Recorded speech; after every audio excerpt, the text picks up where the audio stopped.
मैंने शहर शहर गांव गांव सिर्फ आपको एक झलक दिखाई और ज़्यादा तफसील से भी बताता था कि जो पिछला हफ्ता कराची, सक्खर, मुल्तान, इस्लामाबाद और अडियाला जेल और पेशावर में लोग इलेक्शन के हवाले से क्या अपने रद्द अमल का इजहार कर रहे हैं।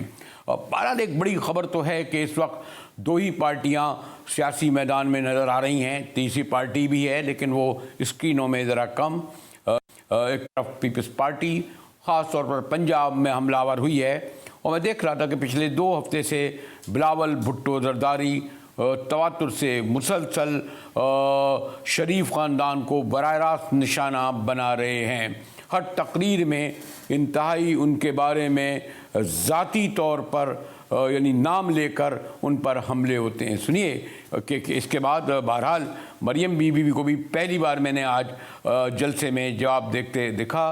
पंजाब में इंतखाबी मैदान गर्म है और ख़ास तौर पर मैंने कहा कि बिलावल भुट्टो जरदारी शरीफों पे हमले कर रहे हैं, उन्होंने दर किया। लेकिन आज के जलसे में मरियम नवाज़ ने भरपूर हमला करते हुए ये कहा कि ये बताएं कि 15 साल में आपने किन मंसूबों में काम किया। मैं चाह रहा था कि ज़रा तहरीक इंसाफ की तरफ चलूँ कि सबसे बड़ा मसला उनका वो आज़ाद उम्मीदवार हैं जिनकी तादाद 2000 से ज़्यादा है और वो अभी तक इंतखाबी मैदान में हैं। गो के ये कहा जा रहा है कि तहरीक इंसाफ की जानिब से एक फ़हरिस्त जारी भी हो चुकी है लेकिन फिर भी इबहम बाकी है। अब तो पहले इस्लामाबाद हाई कोर्ट बार के प्रेसिडेंट रहे, इंतखाबी मुहिम में हैं, कौमी असम्बली के उम्मीदवार हैं तहरीक इंसाफ की जानिब से और इसी मुहिम के दौरान हमने शोएब शाहीन साहब से रब्ता कायम किया। शुक्रिया शोएब साहब। ज़रा मुश्किल होता है इंतखाबी मुहिम के दौरान स्काइप पे आपसे गुफ्तगू करना, लेकिन कोशिश करेंगे कि आपकी बात पहुंच जाए और हमारा सवाल आप तक पहुंच जाए। आपने एक फ़हरिस्त भी यानी तहरीक इंसाफ ने जारी कर दी है और लेकिन बहरहाल एक बड़ी तादाद जो आज़ाद उम्मीदवारों की है वो भी खड़ी है अब, और वो कहते हैं कि जी हम तहरीक इंसाफ ही के उम्मीदवार हैं। तो इस फ़हरिस्त को आप किस तरह ये कहेंगे कि इसको ही फॉलो करें जबकि निशान भी एक बड़ा मसला है? नहीं देखें, फाइनल तो हो चुकी है, ऑफिशियल वेबसाइट ने जारी कर दी है, लिस्ट जारी हो गई है, इमरान खान के अप्रूवल से सारी चीज़ें फाइनलाइज हो गई हैं। लेकिन मसला सिर्फ इतना है कि अब विड्रॉल हो नहीं सकता, अब रिटायरमेंट हो सकती है 4 तारीख तक। विड्रॉल की डेट सिर्फ 1 दिन के लिए थी, वो 12 तारीख थी। 12 तारीख वो 1 दिन के लिए बहुत शॉर्ट था। अब विड्रॉल या तो अभी हो जाए, लेकिन होने के बावजूद भी लेकिन वो रिटायर्ड हो जाएंगे। मेरा ख्याल है कि मैक्सिमम लोग रिटायर्ड हो गए हैं या हो जाएंगे और इसमें भी कोई शक नहीं कि वो जो लोगों ने अब रिटायर्ड हो या ना हो उससे फ़र्क कोई नहीं पड़ता, उनका निशान तो वैसे भी आ चुका होगा। लेकिन ये है कि वो सारे इत्तेहाद के साथ सारे चलें और यही इंस्ट्रक्शंस हैं पार्टी की तरफ से भी और यही हमारा प्रोग्राम है कि जो लोग इलेक्शन लड़ रहे हैं, जो नॉमिनीज़ हैं, खान साहब के नॉमिनीज़ हैं पार्टी के, उसके लिए बाकी सारे लोग उनके हक में मूवमेंट चलाएं और इलेक्शन लड़ें। शायद मसला ये है कि गालिबन यानी मैं सिर्फ देही इलाकों में नहीं कह रहा, हमारे शहरी इलाके भी हैं जहाँ नौखानदा यानी जो लिख सकते हैं ना उर्दू पढ़ सकते हैं उनकी तादाद कोई 60-70% है और उनको ये कैसे वो शोएब शाहीन हुआ या आलमगीर ख़ान हुआ या ABCD जो भी नाम लेता खोसा हुआ, उनके नामों की तरफ नहीं जाएंगे जब वो देखेंगे कि आज़ाद उम्मीदवारों के एक 16-17 लोगों की फ़हरिस्त है, आपका निशान नहीं है, उनके निशान भी मुख्तलिफ हैं, तो उसमें कन्फ्यूजन तो होगा। बहरहाल निशान गालिबन सबसे इम्पोर्टेंट, सबसे अहम किसी भी जमात का इलेक्शन में होता है और उम्मीदवार की कामयाबी की ज़मानत भी बनता है। बहरहाल भुट्टो साहब का तलवार हो या पीर पार्टी का तीर हो या शेर हो, शाहीन साहब ये मुश्किल तो है, हमें पता है ये मुश्किल है। ज़ाहिर है हमारे पाकिस्तान के 70% आबादी नाखाना है, उनको समझाना, उन तक हर एक बंदे का अपना पैगाम पहुंचाना, उनको बताना कि ये हमारा उम्मीदवार है और इसका ये इंतखाबी निशान है। इसमें कोई शक नहीं कि इसमें हमें मुश्किलात हैं और ये मुश्किलात जानबूझ के पैदा की गई हैं।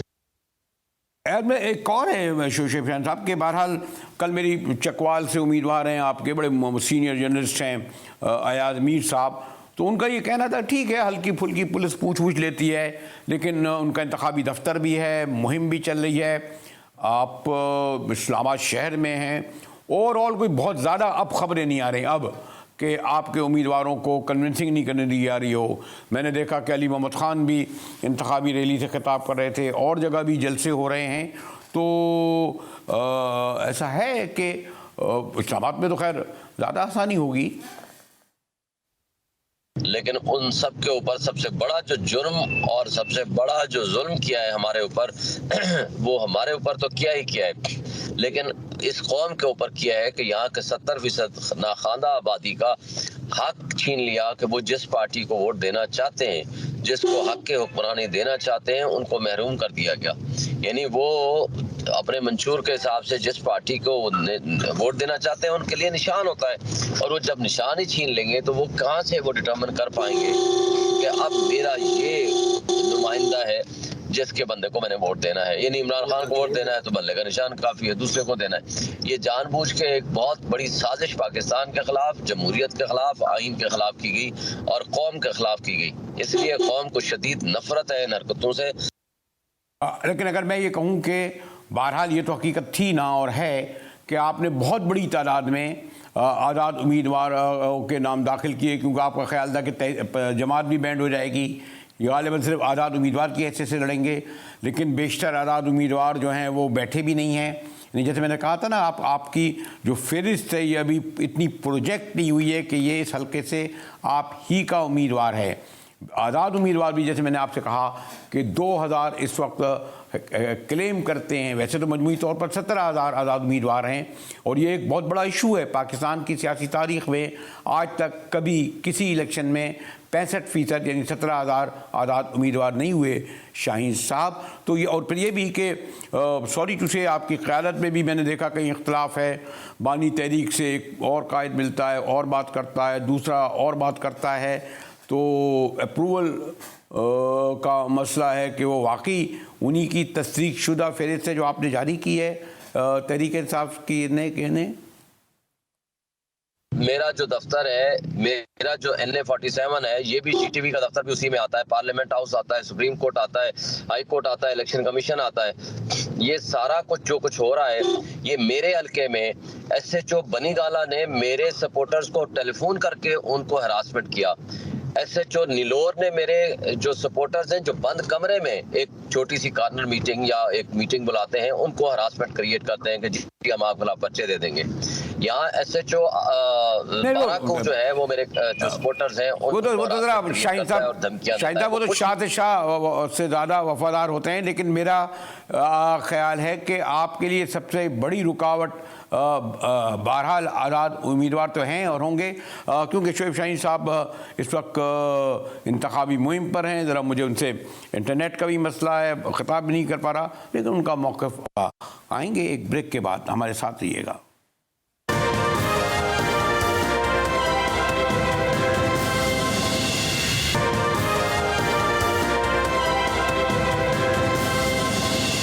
जी, और आज जो मैंने जैसे कहा कि मरियम बीबी ने पहली बार यानी शरीफ ख़ानदान पर जो हमारे बिलावल भुट्टो जरदारी साहब ख़ास तौर पर पंजाब में तवातुर से उनकी कारकर्दगी पर, उनके किरदार पर हमले कर रहे थे, मरियम बीबी ने खुद सवाल पूछ लिया कि हमें पीपल्स पार्टी बताए कि 15 साल हुकूमत की 15 मंसूबे भी नहीं बता सकते।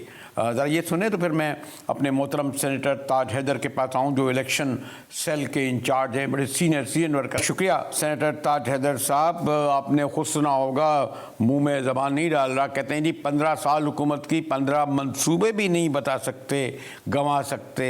मोहतरम सेनेटर ताज हैदर साहब, जी हमारा एक ही मंसूबा काफ़ी है जो 3600 मेगावाट बिजली बना के अच्छा और पंजाब को भेज रहा है, हर कोल का मंसूबा, और जो कि मोहतरम नवाज शरीफ साहब की हुकूमत ने 20 साल रोके रखा था। अच्छा, और जो सिर्फ इसलिए बन सका कि यूसुफ रज़ा गिलानी साहब जब प्राइम मिनिस्टर बने तो उन्होंने ये मंसूबा सूबाई हुकूमत के हवाले किया, और सूबाई हुकूमत ने 54% तो इक्विटी खुद डाली, और फिर प्राइवेट सेक्टर की इक्विटी उसके अंदर आई, और उसके बाद ये हमारी कोल माइन बनी, और फिर पावर प्लांट्स बननी शुरू हुई, और जो फॉरेन इन्वेस्टमेंट है उसकी लाइन लग गई।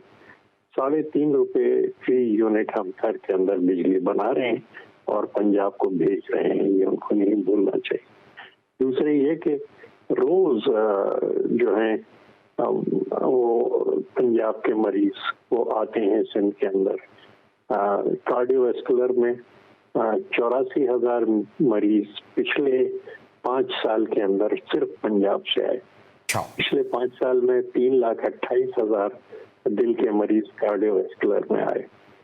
इस वक्त पूरी सराइकी बेल्ट के लोग जाते हैं। सक्कर का जो कार्डियोवैस्कुलर इंस्टीट्यूट NICVD का है, उसके अंदर कोई 80% लोग वहां से पंजाब से आ रहे हैं। हमारा लिवर ट्रांसप्लांट, हमारा अनगिनत मंसूबे हमारे हैं जो कि हमने चलाए। नहीं, लेकिन ताजा साहब जो 2 बहुत बड़े मंसूबे जिसका जिक्र करते हैं, एक तो सर्कुलर रेलवे, आप कहेंगे वफाक जिम्मेदार, फिर आपका K4 मंसूबा जो शायद 11 अरब का था, शायद 150 खरब पर पहुंच गया है।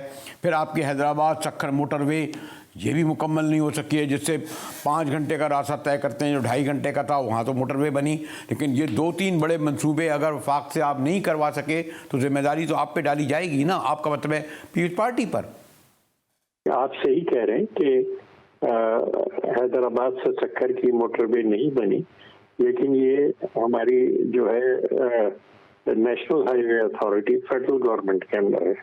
अगर ये प्रोविंशियल गवर्नमेंट के अंदर होती तो ये कब की बन चुकी होती। 5 साल के अंदर 5,500 किलोमीटर सड़कें, और वो भी सड़कें कि जो बहुत सी डैमेज हो गई थी सैलाब के अंदर, वो फिर से बनाई गई हैं।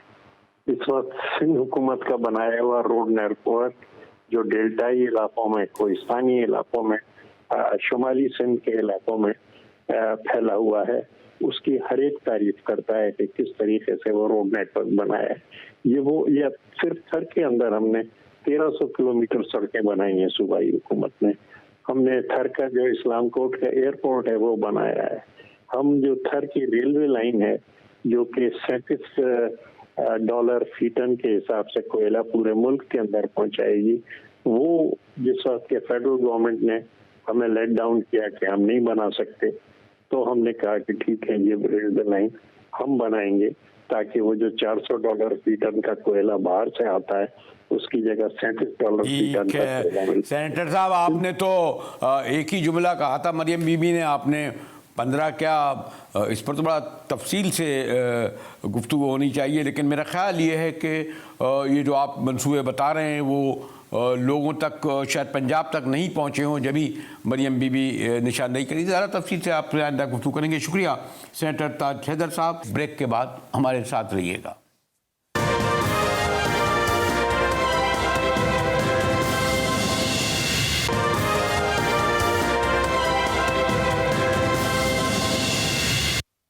GTV में मुजाहिद वली आपको खुशामदीद कहता है। इस वक्त बहरहाल पूरे मुल्क में एक इंतखाब का हंगाम मौजूद है, और ऐसे में आपको इल्म है कि हमें एक मगरिब के महाज पर भी और मशरक़ के महाज पर भी एक बड़ी जंग का सामना है। ख़ास तौर पर जो हमेशा हमारे पड़ोसी, रिवायती पड़ोसी दुश्मन मुल्क की कोशिश होती है कि जो सॉफ्ट बॉर्डर हैं, बलूचिस्तान और खैबर पख्तूनख्वा, और फिर बहरहाल कश्मीर, तो खैर आपको इल्म है कि एक अरसे से वहाँ क्या हो रहा है, वो उनका सिलसिला जारी है। और अब तो अगर मामला पाकिस्तान और हिंदुस्तान का होता तो कहते कि जनाब ये रवायती दुश्मन एक दूसरे पर बयानों की, या कह सकते हैं प्रोपेगेंडा कर सकते हैं। लेकिन आपने देखा होगा कि कनाडा तक में जाकर दहशत गर्दी हुई और वहाँ पर उनके नुमाइंदे को, सफारतकार को, रॉ के नुमाइंदे को मुल्क बदर कर दिया गया। उनकी दहशतगर्दी मोदी सरकार की इतनी बढ़ रही है, और अफसोसनाक अमर यह है कि जो इंटरनेशनल फोरम्स हैं, ह्यूमन राइट कमीशन हैं, ख़ास तौर पर UN है, उनके इदारे हैं, वो इस पर खामोश रवैया अख्तियार किए हुए। हमारे साथ ब्यूरो चीफ जो फ़ॉरेन ऑफिस और इन मामलात पर बड़ी गहरी नज़र रखते हैं, मतीन नज़र साहब मौजूद हैं। शुक्रिया साहब। मतलब एक और बहुत वेल डॉक्यूमेंटेड मैं देख रहा था, आपने एक ब्रेकिंग न्यूज़ दी, और थोड़ा सा मुझे इसका पस मंज़र बताएंगे, बहुत ही स्पेसिफिक, क्विक मतीन। जी मुजाहिद बेरी साहब, बहुत शुक्रिया। ये आज बहुत अहम डेवलपमेंट है जिसका पाकिस्तानी वजारत खारजा के सेक्रेटरी साइरस काजी ने तमाम तर शवाहिद के साथ, तमाम तर डिटेल्स के साथ इसका ऐलान किया। और ये है कि 2 पाकिस्तानी शहरियों के कत्ल में, यानी पाकिस्तान के अंदर ही एक पाकिस्तानी शहरी को आज़ाद कश्मीर में और दूसरे को जो है वो सियालकोट में टारगेट किलिंग के जरिए जो है वो इंडिया के जो रॉक एजेंट्स थे उन्होंने लोकल हैंडलर्स के जरिए इन दोनों पाकिस्तानियों को शहीद किया। और इनका महज कसूर ये था कि ये मसला कश्मीर के जो इंसानी हकूक की वहाँ भारतीय मकबूजा कश्मीर में खिलाफ वर्जियाँ हैं उनको हाईलाइट कर रहे थे, यानी कश्मीरी एक्टिविस्ट। तो पाकिस्तान की सरजमीन के ऊपर ये इंडिया का जो टेररिज्म का खुफिया नेटवर्क है, आज पाकिस्तान ने इस नेटवर्क को बस्ट किया है। इसकी तमाम तर तफसीलात और इसके अंदर जो 2 भारतीय शहरी हैं, अशोक कुमार आनंद और योगेश कुमार, इसमें बराह मुलव्वस हैं। इसमें एक और तीसरे मुल्क की भी हेल्प ली गई। तमाम उस तीसरे मुल्क का नाम सीगा राज में रखा जा रहा है। वहां पे भी इंडियन हैंडलर्स मौजूद थे और बाकायदा पूरी कार्रवाई करने के बाद, पूरी रेकी करने के बाद इनको निशाना बनाया गया। मोहम्मद रियाज जो है वो 8 सितंबर 2023 को रावलाकोट में, जबकि शाहिद लतीफ को 11 अक्टूबर 2023 को डस्का में टारगेट किलिंग में जो है इन्हें निशाना बनाया गया। मतीन, ये जो आपके फॉरेन मिनिस्टर ने तो, सेक्रेटरी ने तो कहा, लेकिन क्या बाकायदा तौर पर अभी तक वजारत खारजा ने इंडिया का अमूमन होता है रिवायती तौर पर उनके सफारतकार को या अहलकार को तलब किया और प्रोटेस्ट किया? जी बिल्कुल, ये आपका आम सवाल है और इसके ऊपर जो है वो डिप्लोमेटिक चैनल्स के जरिए जो तमाम तर पाकिस्तान अपना, ये तो आज प्रेस कॉन्फ्रेंस हुई है तो इसके ऊपर यकीनी तौर पे जो अपना केस डेवलप करते हैं जिसे हम डोजियर कहते हैं, उस डोजियर की बेस के ऊपर इस बात के भी इम्कानात हैं कि जो है वो भारतीय हुकूमत के साथ इस मामले को उठाया जाएगा और उनसे बातचीत की जाएगी। तमाम तर एविडेंस पाकिस्तान के साथ मौजूद है।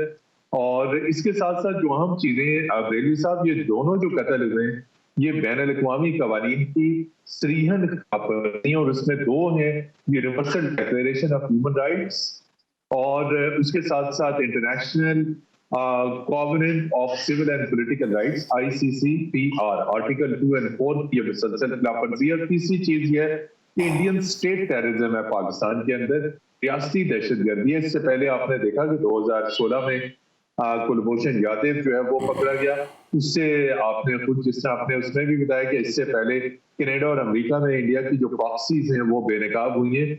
लेकिन पाकिस्तान के अंदर अब जो इंडिया ये हरकतें कर रहा है इसके ऊपर और आज जो तमाम तर तफसीलात जारी की गई हैं, ये तमाम तर तफसीलात इंडिया को एज ए टेररिस्ट स्टेट बनाने के लिए एक मुकम्मल जामे प्रूफ है। और पाकिस्तान ने आज आदमी बरादरी से कहा है कि भारत की इन जो स्टेट टेररिज्म है ना सिर्फ पाकिस्तान के अंदर बल्कि पूरी दुनिया के अंदर इसका नोटिस ले और बैनुल-अक़वामी कानून के तहत इंडिया के खिलाफ कार्रवाई होनी चाहिए। पाकिस्तान डिप्लोमेटिक लेवल पे इसको यूनाइटेड नेशन समेत दुनिया के तमाम तर ममालिक के साथ उठाएगा और जहां जहां फोरम्स मौजूद हैं, बैनुल-अक़वामी ऑफिशियल इंटर गवर्नमेंटल फोरम्स मौजूद हैं, उसमें ये डोजियर पाकिस्तान का वहां जाएगा ताकि इंडिया का स्टेट टेररिज्म नंबर 1 और दूसरा जो इंडिया बेबुनियाद और झूठा प्रोपेगेंडा पाकिस्तान के खिलाफ करता है वो भी बेनकाब हो और पता चले कि एक्चुअली टेररिज्म इंडिया और इंडियन इंटेलिजेंस एजेंसी रॉ जो है वो अपने इमीडिएट पड़ोसी मुल्क पाकिस्तान में कर रही है, ना सिर्फ यहाँ कर रही है बल्कि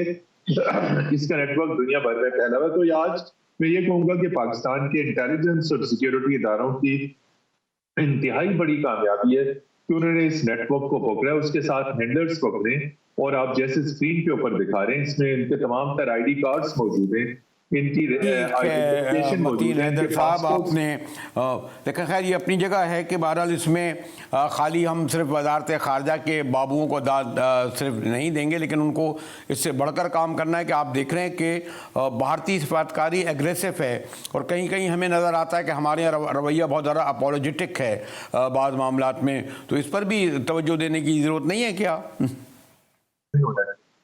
बिल्कुल, ये आपका इंतहाई आम सवाल है और लेकिन आज जिस तरीके से सेक्रेटरी खारजा साइरस काजी ने और उनके साथ DG counter terrorism Abdul Hamid और तर्जुमान दफ्तर खारजा ने जिस मौसर अंदाज में चीजें की और फिर सवाल जवाब दिया, और फिर स्पेशली GTV का जो सवाल था उसके जवाब में कहा कि तमाम तर एविडेंसेस मौजूद है कि इन पाकिस्तान में होने वाले कत्ल का लिंकेज इंडिया के साथ है। तो आज पाकिस्तान का जो रवैया था भारत से मुतल्लिक वो खासा जारियाना नजर आया।